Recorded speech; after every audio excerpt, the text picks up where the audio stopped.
Today we're going to be trying to fix a headache that clients have been telling me about for as long as I can remember in my career, probably about 15 years or more. And what we're going to do is fix issues with getting third-party logos to align nicely if we have a logo reel, carousel or grid on our website. For example, it could be relation to partner logos, charities your organization works with, brands that you want to represent on your website, etc. So I've tried to recreate as realistic an environment as possible. And so we can see 4 different logos here that we can't get any sort of alignment or neatening up to. So if I jump to one of our Squarespace templates, of course available on the pixelhaze.store, we can see here we've got a list here which uses photos. And so we could put our logos on, say, for example, a silver background, but the logos themselves are on a white background. So we have those nice, neat white discs cutting into the background. So that's one thing we could look at creating them for. Another option here with lots of spacing around them. And then a third option in these cards, again, using another list option on Squarespace. We can see then the logos on here. So what we could also do is go one step further. This Smart Solution logo, we could make it bigger proportionately so it goes nearer to the edges of the square-shaped frame to make it balance a little bit more with the others. Another option is we could align these logos to the bottom or the top. In this case, I've chose to align them all to the center of the image. So let's see how we can do that. We'll jump back to Canva.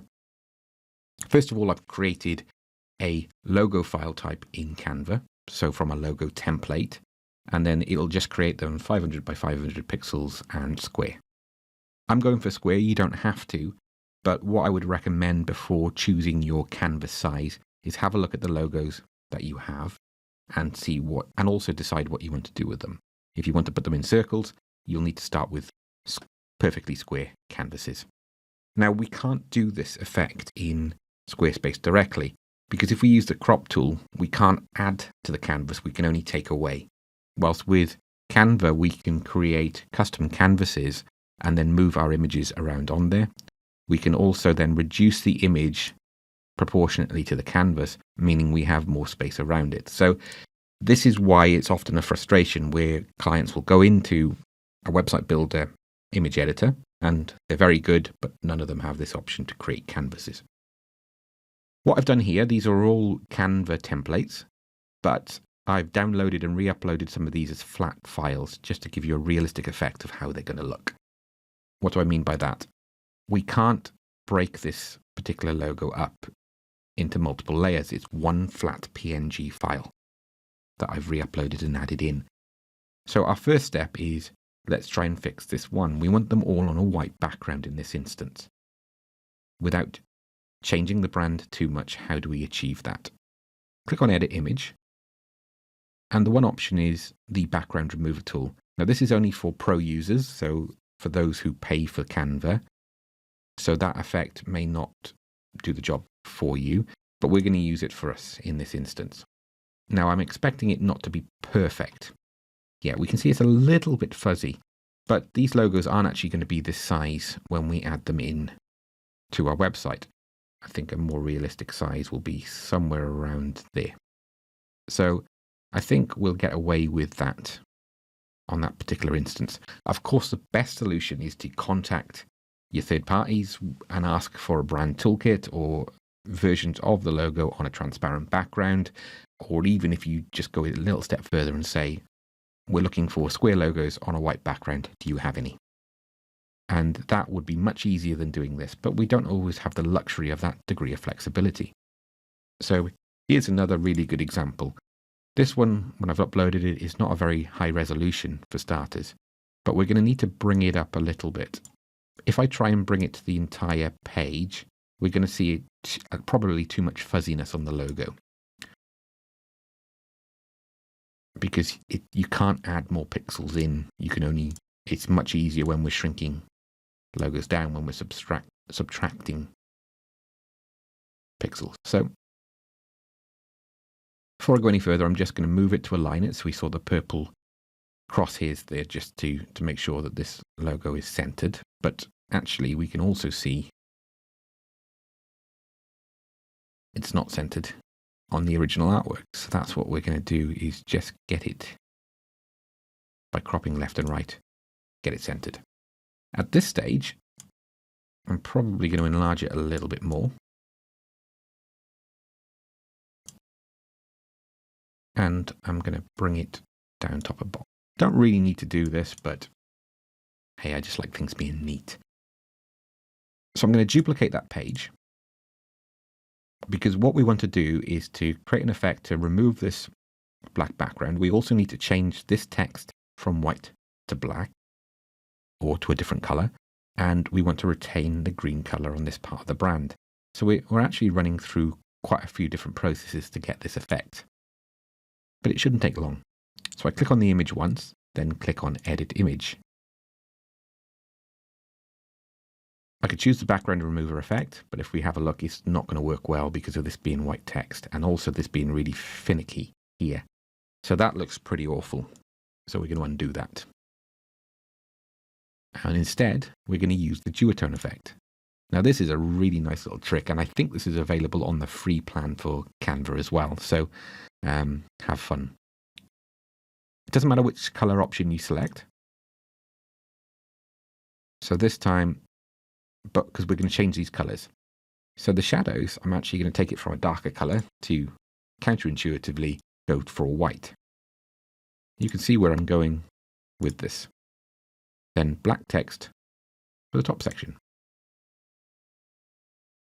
So we're halfway there. We could even leave it at that if you were happy with it, but obviously we want to try, if we can, to get that green color across. So I could use the eyedropper tool to select the color. You can see I've already done this. So I can just take that hexadecimal color and copy it. Now this eyedropper tool is a free Chrome extension. If you've been following any of our other courses, you will know this name crops up quite a lot. So this Colorzilla, and it's available on Chrome and I believe on Mozilla Firefox as well. Okay. So now we go through the same steps. The difference here now, instead of using the black color, we'll use the green instead. So it doesn't matter which colors we choose. Click on it once, click on another time to get the settings. Change the shadows to white, highlights, and instead of selecting a pre-existing color, we can then use this option to add in our own color. Okay, it's a little bit faded and kind of washed out, but we can't do much more than this. It's just one of those circumstances where it's a case of make do and mend as much as we can. So I'm copying that and just pasting it above. Now it hasn't perfectly aligned, but we don't need to panic. What we can do, I think that is actually aligned there because the other one was centered, but what we can do is instead is reduce the transparency and see if it's perfectly aligned. If not, then we can manually adjust it. But we can see here now that this is perfectly aligned over the image below. So what we can simply do is drag from the right handle here and bring it back across, and see this nice little effect there as we bring that green color back to the icon, and we can do the same with the black. What we can do now is select all of those layers and group them. Okay, we now have a logo in the color scheme that will work with our site. Because of the size of this one, we may just want to just bump this size up again a little bit more. Now we've grouped them, we can just grab the handle anywhere, and then we can just realign it to the center. Probably a little too large, somewhere in between the two. There we go. That's centrally aligned with roughly the same space left and right. We could just go and get it exactly right, but I think that's close enough for us for now. I can delete this layer because we don't need it anymore, and we can proceed then to fix our final two logos. So this one here, we got the issue where it's just too tight to the ends either side. So what would happen in a circle is it'll look really messy going right to the edge of the circle, but also it'll crop it. Probably the tip of that Y there will be cut off in the circular shape. So I'm just going to bring this down we wanted to go as wide as we can get away with, because proportionately it's going to look smaller than some of the other examples, especially this one. So we might just bring it down a tiny bit more, but we'll try that, and if we can get away with that, that's what we'll go for. Our final option is this logo here, and we're going to need to go smaller because proportionately it's going to look enormous compared to the others. So already we can see that there's a lot more space here than on this one, but I think we can go another step further again, probably down to around that size.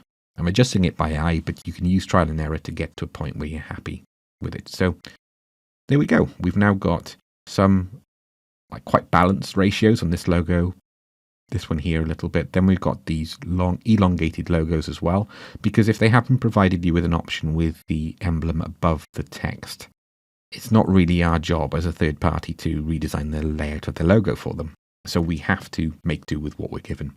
And then we've got a final 1-to-1 ratio logo in this final circular one. Another reason why we've reduced it in and made sure it's centrally aligned is because with the circle cut around it, it'll create a nice circle within a circle effect as well. Whilst if this encompasses the entire circle, that gives us more headaches. There are some more advanced options you can do. For example, we could put all of these logos inside circles inside coloured block. So we could create that effect ourselves, but we're starting to get more complicated than this maybe we need to for most instances. So I'm going to save it here. Well, sorry, it's auto-saved, so I'm just going to download it, and I can download it as PNGs. I can now decide the size that I'm going to download it, but 500 by 500 pixels is plenty large enough for what we need. I'm not going to select transparent background, and I'm not going to compress the files because they're PNGs and they're flat graphics. So that means that the file size is going to be relatively low for these anyway. I could download them individually as PNG files, or if I select all pages, it will download them all as a zip file, and then I could just extract them as a zip. As we can see now, our zip files are there, where we can open it up and have a look then at our different files that we've got available. Okay, so if you're looking to put in custom logos into your website, this is step 1 complete. Canva, many designers may turn their nose up to Canva because it's not as powerful or as sophisticated as, say, Adobe Photoshop. However, what I find is Canva is much quicker for this type of editing, unless this example is probably one where I'd be a little bit quicker in Photoshop. But as for the others, they're really quick, and it's a really effective way of getting your logo sets nice and neat and getting your ducks in a row. Cheers.